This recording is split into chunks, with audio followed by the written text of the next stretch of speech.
Nuevas revelaciones en el caso Epstein complican aún más al presidente norteamericano Donald Trump. Sus opositores hablan de encubrimiento.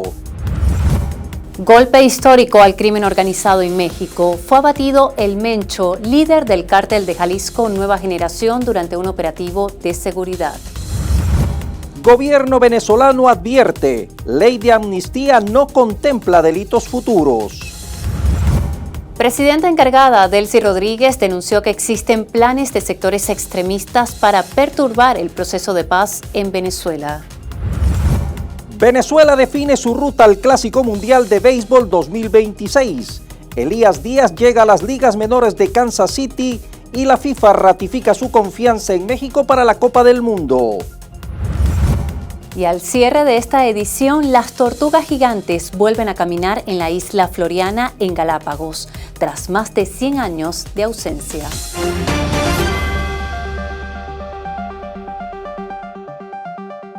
Culmina el tercer diálogo entre Irán y Estados Unidos en medio de expectativa, mientras aquí en Venezuela denuncian planes para perturbar el proceso de paz. Bienvenidos a las noticias, Melanie. Así damos inicio a la presente dinámica global. Las negociaciones nucleares entre Estados Unidos e Irán, que se reanudaron el 26 de febrero en Ginebra, concluyeron sin resultados positivos. Se trata de la tercera ronda desde su inicio a principios de mes. Aunque no hubo acuerdos, tanto Estados Unidos como Irán señalaron que han logrado avances significativos en el diálogo y se han emplazado a otra ronda de negociaciones la semana próxima. Así lo confirmó Badr Hamad al-Busaidi, ministro de Asuntos Exteriores de Omán, el país mediador entre Washington y Teherán. Según este país, se han definido claramente sus expectativas respecto al levantamiento de las sanciones. El anuncio no elimina, pero rebaja la preocupación ante un potencial ataque estadounidense. El líder del cártel de Jalisco Nueva Generación, Nemesio Oseguera, alias El Mencho, fue abatido durante un operativo de fuerzas federales mexicanas. Era considerado el narcotraficante más poderoso del país tras la detención de Joaquín El Chapo Guzmán. Todo ocurrió en la madrugada del 22 de febrero en Jalisco.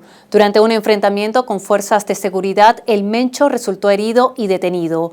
Sin embargo, murió cuando era trasladado por vía aérea a la capital de México. En respuesta a la caída de su líder, los integrantes del cártel desataron una ola de violencia en al menos 6 estados del país. Bloquearon carreteras con vehículos y autobuses incendiados, quemaron comercios para sembrar el caos y se enfrentaron a las fuerzas de seguridad. También atacaron infraestructuras civiles como bancos, gasolineras y supermercados. Las autoridades desplegaron refuerzos para contener la situación. El Mencho, fundador del cártel de Jalisco Nueva Generación, la organización narcotraficante más grande y poderosa del país, era uno de los capos más buscados por México y Estados Unidos, ofreciendo a este último una recompensa de $15 millones. El operativo dejó 27 agentes de seguridad y 30 delincuentes muertos. Decenas de entrevistas a testigos del FBI en la investigación de Jeffrey Epstein parecen faltar. Esto en el enorme conjunto de archivos publicados por el Departamento de Justicia a partir de diciembre del 2025.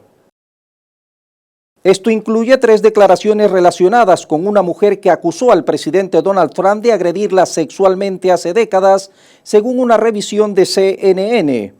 Un registro de evidencia proporcionado a los abogados de Ghislaine Maxwell, socia de Epstein, incluye 325 documentos de entrevistas de testigos del FBI, pero más de 90, estos, alrededor de una cuarta parte, no parecen estar presentes en el sitio web del Departamento de Justicia. La oposición demócrata cuestionó el 23 de febrero el alcance de la divulgación del Departamento de Justicia y se preguntó si la administración Trump cumplió con la ley que obliga a la agencia a publicar todos los archivos relacionados con Epstein. El Servicio de Inteligencia Exterior de Rusia lanzó una advertencia que ha encendido todas las alarmas.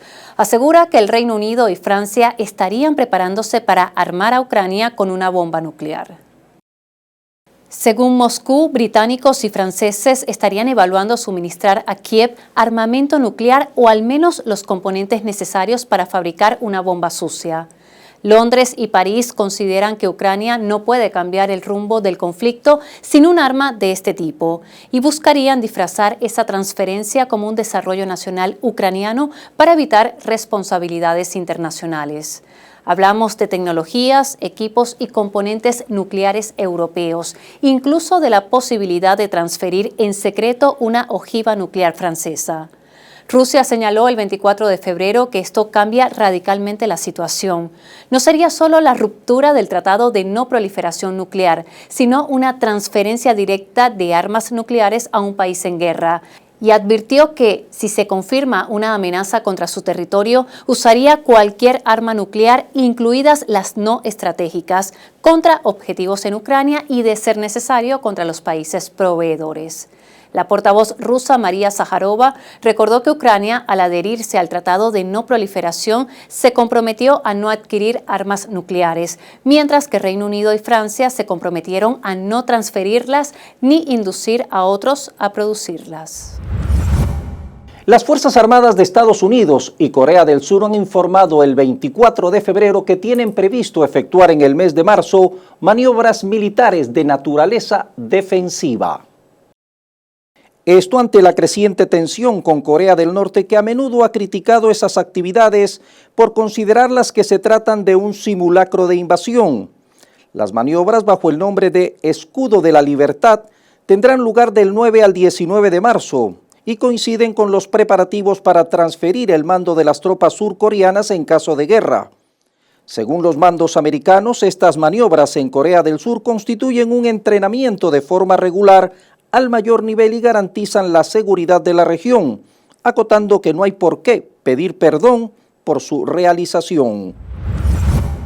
En medio de un escenario internacional cada vez más tenso, el secretario general de la ONU, Antonio Guterres, advirtió que la ley del más fuerte se está imponiendo en el mundo y que quienes concentran mayor poder están vulnerando el derecho internacional.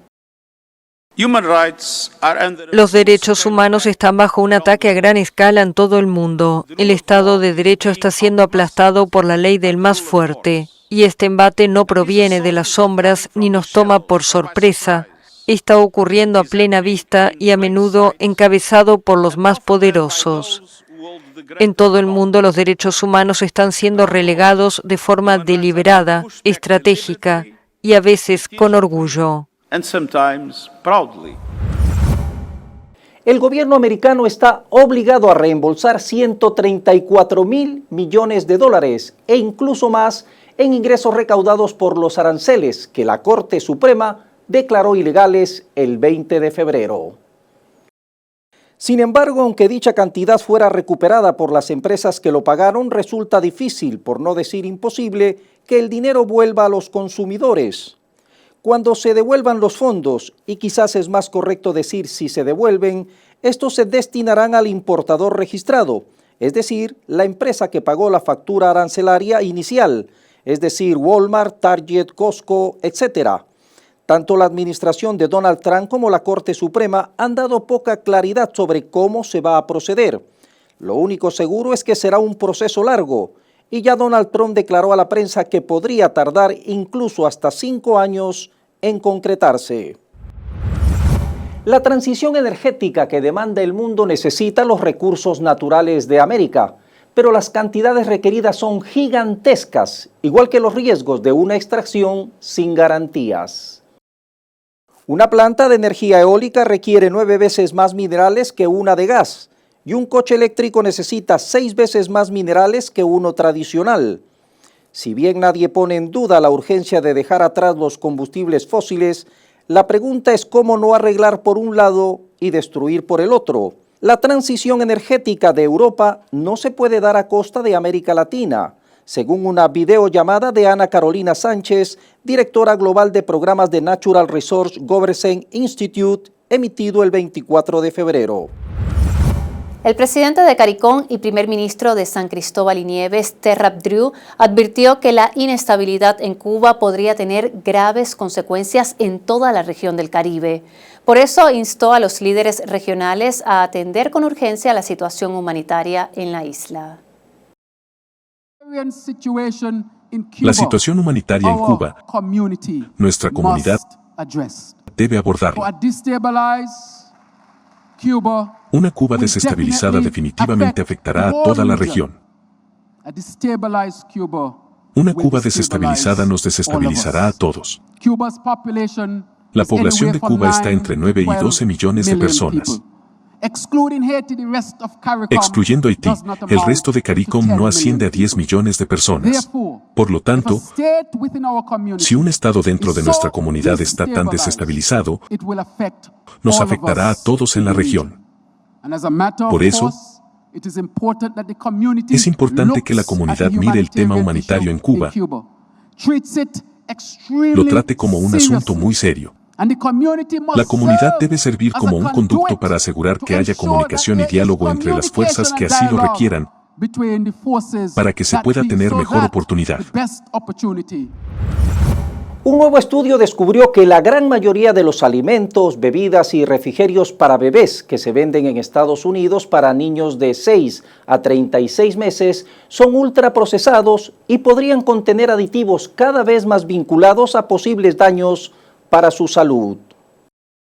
El estudio de la Universidad de Nutrición de Carolina del Norte destaca que más del 70% de los 651 alimentos examinados para el estudio contenía aditivos que, según investigaciones recientes, se han vinculado con inflamación y alteraciones en el microbioma intestinal. Se sabe que el intestino de los bebés no está lo suficientemente desarrollado como para procesar los aditivos como lo haría el estómago de un adulto.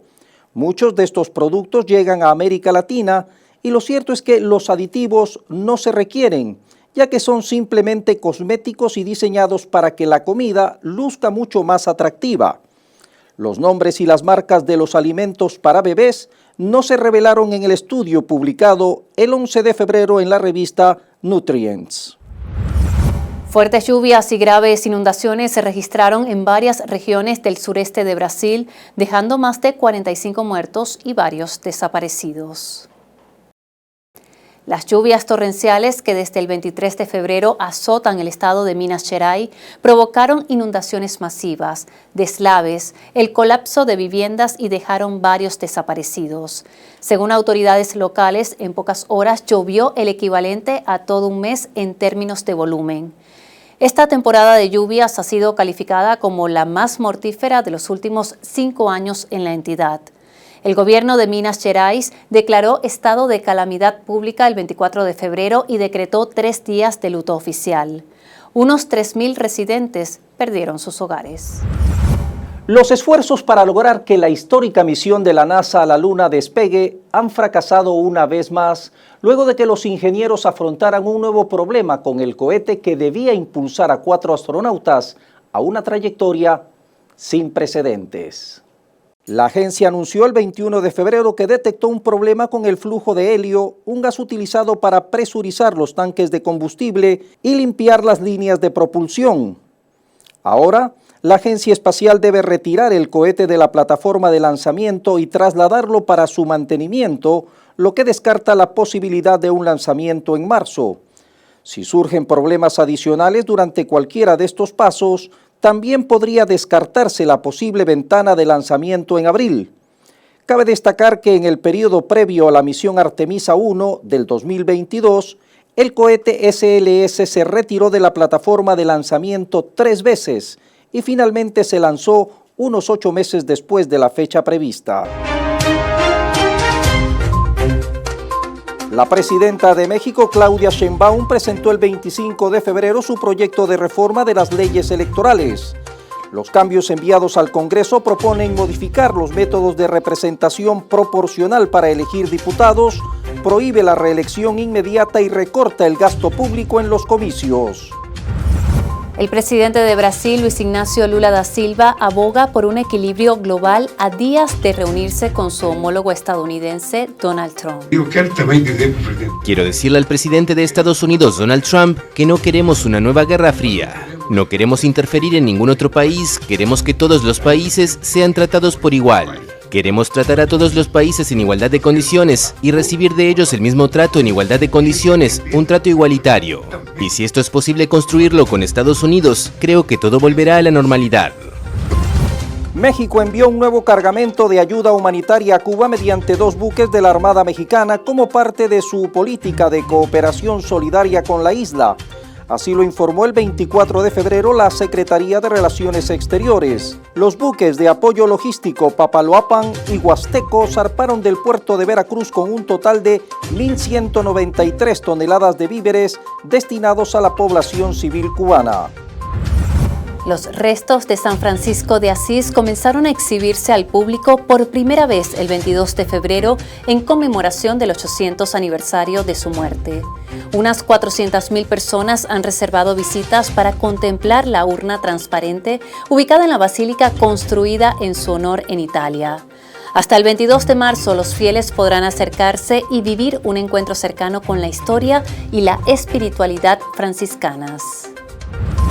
Una portavoz del Ministerio de Relaciones Exteriores de China instó el 24 de febrero a Estados Unidos a cumplir su compromiso de suspender las pruebas nucleares y a dejar de buscar pretextos para reanudarlas. Según la portavoz Mao Ning, las acusaciones de Estados Unidos sobre supuestas pruebas nucleares chinas son totalmente infundadas e injustificadas. Uruguay declaró el 24 de febrero la emergencia sanitaria nacional por gripe aviar tras detectarse el virus en animales silvestres en los departamentos de Maldonado, Rocha y Canelones. Como parte de las medidas inmediatas, quedaron suspendidas las ferias, exposiciones y eventos avícolas. También se restringió el movimiento de aves de traspatio y ahora deben mantenerse en instalaciones cerradas y techadas para evitar el contacto con fauna silvestre, mientras se refuerzan las medidas de bioseguridad en todo el país. A pesar de la alerta, las autoridades aseguran que consumir carne de ave y huevos no representa un riesgo para la salud humana. China implementará controles de exportación sobre 20 entidades japonesas con el fin de frenar los intentos de Japón por avanzar en su remilitarización y potencial nuclearización, algo prohibido por la Constitución nipona. Entre ellas, Subaru Corporation, colocada en una lista de vigilancia que será sometida a revisiones de riesgo mucho más estrictas y procesos de registro complejos. Una lancha rápida con matrícula de Florida ingresó el 25 de febrero en aguas de Cuba por la provincia de Villa Clara. Cuando los guardias fronterizos la interceptaron, la tripulación infractora abrió fuego e hirió al comandante de la patrulla cubana. En el enfrentamiento, 4 agresores fueron abatidos y 6 resultaron heridos, quienes confesaron que planeaban actos terroristas en la isla. Los 10 ocupantes eran cubanos residentes en Estados Unidos. Las autoridades decomisaron fusiles de asalto, artefactos incendiarios, chalecos antibalas y uniformes de camuflaje. La investigación sigue abierta. Tras meses de presión, el Louvre tiene ya su nuevo director. Se trata de Christophe Lerivold, designado el 24 de febrero. El cambio en el museo más visitado del mundo se produce tras el robo de las joyas de la corona en octubre y la investigación de un presunto esquema de fraude de boletos por $12 millones que se habría prolongado durante una década. Más de 600 migrantes han muerto o desaparecido en el mar Mediterráneo en lo que va de 2026, según informó el 23 de febrero la Organización Internacional para las Migraciones. Esta agencia de la ONU alertó que es el inicio de año más mortífero en esa ruta desde que comenzaron a recopilar datos en 2014. La organización también pidió mayores esfuerzos de búsqueda y rescate en el Mediterráneo central para salvar vidas, garantizar un desembarco seguro y reforzar la cooperación regional. Los talibanes han publicado un nuevo código penal que consagra algunas de sus prácticas más retrógradas en la legislación de Afganistán, y las mujeres en particular serán las que más sufran a manos de los tribunales. El código establece que los maridos pueden imponer castigos discrecionales a sus esposas. Incluso, discutir el nuevo código constituye en sí mismo un delito.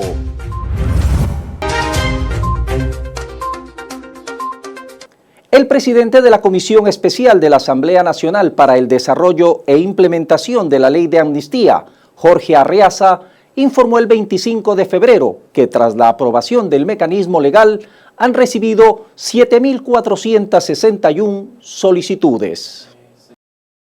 Según informó, de esas solicitudes, algunas fueron procesadas a través del Ministerio Público, otras por la Defensoría Pública y también a través de la defensa privada y mediante otros sujetos.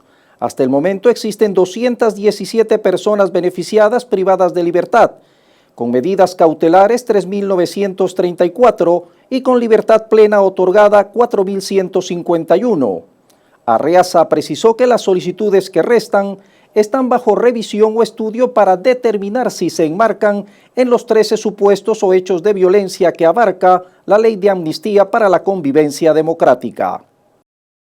La presidenta encargada de Venezuela, Delcy Rodríguez, denunció que existen planes de sectores extremistas que, desde el extranjero, pretenden perturbar el proceso de paz que hay en el país y aseguró que en su debida oportunidad mostrará las pruebas. Ha sido tal el odio contra sectores venezolanos y venezolanas que llevó a pedir intervención extranjera. Lo que no se pudo resolver en la política nacional lo pidieron con misiles. Lo que no pudo resolver la política se le pidió a una potencia militar, nuclear de este hemisferio que lo vinieran a resolver en el país. Y yo pensé, lo primero que hay que curar es el odio. Venezuela necesita sanar porque esto nos ha llevado muy lejos. Y yo estoy viendo que hay sectores dando lectura incorrecta de la ley de amnistía y del proceso de convivencia. Ya tienen planes y en su debida oportunidad los voy a mostrar al país para que se sepa quiénes desde un lujoso hotel en los Estados Unidos o en Europa pretenden descarrilar este proceso, pretenden perturbar el camino de la tranquilidad y la paz en Venezuela. Y que sea el pueblo venezolano quien juzgue, que sea el pueblo venezolano quien diga lo que tenemos que hacer. Porque ya basta. Este proceso que estamos construyendo todos y todas, hay que cuidarlo. A mí me ha tocado cara a cara, se los tengo que decir, sentarme con los verdugos de mi padre. Y lo he hecho por Venezuela. Y me ha tocado sentarme con verdugos de nuestros héroes y heroínas del 3 de enero. Y lo he hecho por Venezuela. Estas declaraciones las ofreció desde el Palacio de Gobierno, donde recibió a las víctimas de las distintas etapas de la violencia política en Venezuela en el marco de la Ley de Amnistía para la Convivencia Democrática. El ministro venezolano para Relaciones Interiores, Justicia y Paz, Diosdado Cabello, advirtió el 25 de febrero que la ley de amnistía no contempla delitos cometidos en el futuro, acotando que quienes alienten esa interpretación podrían enfrentar graves consecuencias legales. Sus declaraciones se producen cuando el gobierno venezolano impulsa la aplicación del instrumento jurídico con miras a la convivencia y la reconciliación nacional. La amnistía no contempla delitos a futuro. Una noticia que les estoy dando hoy. La noticia va a ser que Diosdado está amenazando a la gente. No, yo no estoy amenazando a la gente. Estoy haciendo un favor. Porque alguien pudiera estar confundido, y decir, yo de aquí para adelante puedo hacer lo que me dé la gana. Recordó que la norma está orientada a regularizar hechos del pasado dentro de los marcos establecidos y no a proporcionar una licencia para actos delictivos posteriores a su aprobación. El fiscal general de Venezuela, Tarek William Saab, y el defensor del pueblo, Alfredo Ruiz, presentaron sus cartas de renuncia ante la Asamblea Nacional, lo que activó de inmediato el mecanismo parlamentario. A partir de ahí, el legislativo designó a quienes asumirán temporalmente ambas instancias del poder ciudadano, mientras se lleva a cabo el procedimiento constitucional para elegir a los nuevos titulares. vamos a proceder a escoger a una encargada o un encargado para ambos cargos mientras se activa el comité de postulación. En consideración, las honorables diputadas y los honorables diputados que estén a favor de la elección del doctor Larry Daniel Deboe Márquez para que ejerza la función de fiscal general encargado hasta tanto la Asamblea Nacional, cumpliendo los requisitos y los tiempos constitucionales, designe al fiscal definitivo, sírvanse manifestarlo con la señal de costumbre. Mayoría calificada evidente. Las honorables diputadas y los honorables diputados que estén a favor de designar al doctor Tarek William Saab para que ejerza de manera temporal el cargo como defensor del pueblo encargado hasta tanto se desarrolle el trabajo del comité de postulaciones como lo establece el artículo 239 de la Constitución de la República Bolivariana de Venezuela y se cumplen los requisitos y tiempos constitucionales, sírvase manifestarlo con la señal de costumbre. Mayoría calificada evidente. A pocos minutos de finalizar la sesión ordinaria, el Parlamento juramentó a Larry Deboe, abogado de profesión y quien viene de ejercer como secretario ejecutivo del Consejo Nacional de Derechos Humanos, como fiscal general encargado de la República, y a Tarek William Saab como defensor del pueblo encargado. La presidenta encargada de Venezuela, Delcy Rodríguez, se reunió el 25 de febrero con miembros de la Cámara Africana de Energía en Caracas. El objetivo, evaluar la cooperación petrolera con los países productores de crudo. Se busca establecer un frente común para el desarrollo soberano de los recursos y la búsqueda de soluciones conjuntas. Esto incluye inversiones en hidrocarburos, minería y el sector gasífero. Vale destacar que la participación de Venezuela en los debates globales sobre hidrocarburos la han posicionado como un actor clave en la cooperación energética, en especial con naciones africanas. El gobierno de Venezuela exigió el 24 de febrero plenas garantías diplomáticas a Panamá ante la apertura forzada de su valija diplomática en el Aeropuerto Internacional de Tocumen, con miras a una eventual reactivación de los servicios consulares entre ambos países. La nota oficial subraya que la inmunidad de las comunicaciones diplomáticas es un principio esencial para la convivencia entre naciones. La presidenta encargada de Venezuela, Delcy Rodríguez, sostuvo el 25 de febrero una llamada telefónica respetuosa y constructiva con el ministro de Asuntos Exteriores de Italia, Antonio Tajani, en la que abordaron aspectos claves de la cooperación bilateral, así como la agenda económica común y las oportunidades para fortalecer el intercambio y la inversión. La mandataria aprovechó la oportunidad para hacer una aclaratoria respecto a lo que él denomina presos políticos, señalando que se trata de personas incursas en delitos de corrupción, narcotráfico y venta ilícita de armas. Rodríguez informó que coincidieron en la necesidad de mantener canales directos de diálogo que permitan avanzar en temas de interés común para ambos pueblos. La presidenta del Tribunal Supremo de Justicia, magistrada Carislia Beatriz Rodríguez, y la presidenta de la Sala de Casación Penal, magistrada Elsa Janet Gómez Moreno, efectuaron el 23 de febrero un recorrido por los tribunales de juicio y control del Palacio de Justicia del área metropolitana de Caracas para supervisar la aplicación de forma rápida de la Ley de Amnistía para la Convivencia Democrática.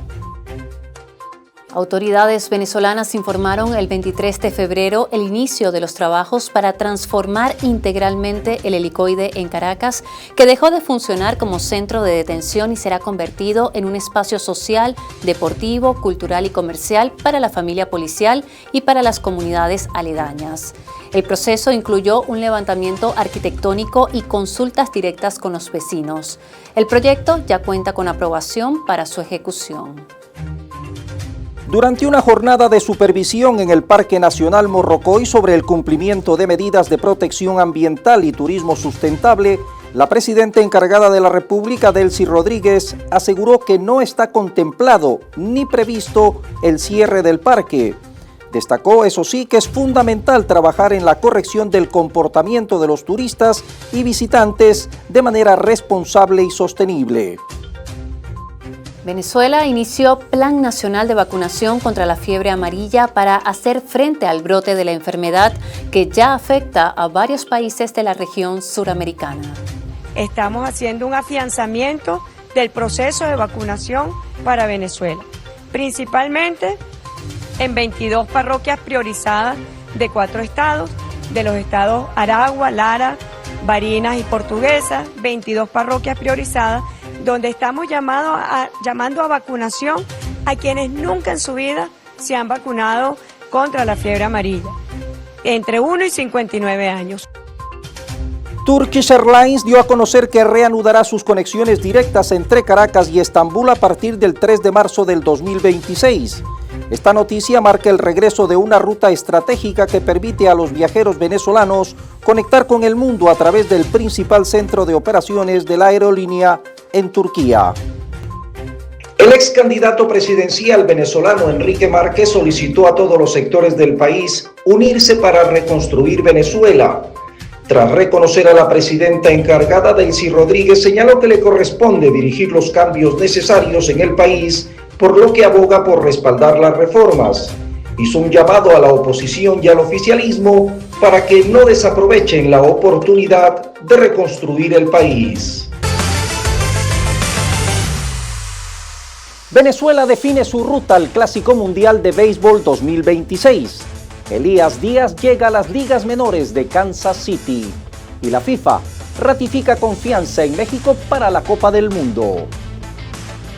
Venezuela, bajo el mando del manager Omar López, ya tiene listo su plan para el Clásico Mundial de Béisbol 2026 y con el fin de superar actuaciones anteriores, el combinado criollo establecerá su base de operaciones en Florida, donde buscará alcanzar el punto físico y técnico óptimo antes del Play Ball, previsto para el 6 de marzo ante Países Bajos en Miami. Elías Díaz llegó a un acuerdo con los Reales de Kansas City para firmar un contrato de ligas menores. El receptor de 35 años volverá a jugar en los entrenamientos primaverales de la Gran Carpa en el campamento en Surprise, Arizona. En la publicación no especificaron si Díaz tendrá posibilidades de ser parte del Opening Day del conjunto. El presidente de la FIFA, Gianni Infantino, afirmó el 24 de febrero en Barranquilla, Colombia, que la FIFA ratifica su total confianza en México para la realización del Mundial en junio y julio de este año, pese a la violencia desatada el 22 de febrero en ese país. Guadalajara, Monterrey y México son sedes del evento. Por primera vez en más de un siglo, las tortugas gigantes vuelven a caminar en la isla Floriana, en el famoso archipiélago ecuatoriano de las Galápagos, donde se extinguieron. Hablamos de una especie que cumple un rol estratégico al ser consideradas como ingenieras del ecosistema. Las tortugas gigantes, que habían desaparecido localmente desde el siglo XIX en la isla Floriana, vuelven a deambular por su territorio más de 100 años después. Esta isla llegó a albergar unas 20.000 antes de su extinción. El 20 de febrero, 158 ejemplares jóvenes fueron liberados como primera fase. El objetivo final es introducir hasta 700 tortugas. Estos animales conservan hasta el 80% de la composición genética de la especie original y se espera que ayuden a restaurar el ecosistema de la isla, aunque los primeros resultados podrían comenzar a verse en al menos una década. Recordemos que son dispersoras de semillas, reguladoras de la vegetación y promotoras de la regeneración natural del hábitat. A cada tortuga se le implantó un microchip para su identificación y trazabilidad. Cada último día de febrero se recuerda el Día Mundial de las Enfermedades Raras. El objetivo, crear conciencia y ayudar a todas las personas y a sus familias que padecen este tipo de patologías que no son muy comunes y que por lo tanto carecen incluso de financiamiento, tanto para su tratamiento como para la investigación de sus orígenes. Hoy, Melanie y amigos, cerca del 8% de la población mundial las padecen. Esto, traducido en números, corresponde a un aproximado de 350 millones de afectados. Así despedimos esta dinámica global. Nos vemos en una próxima edición.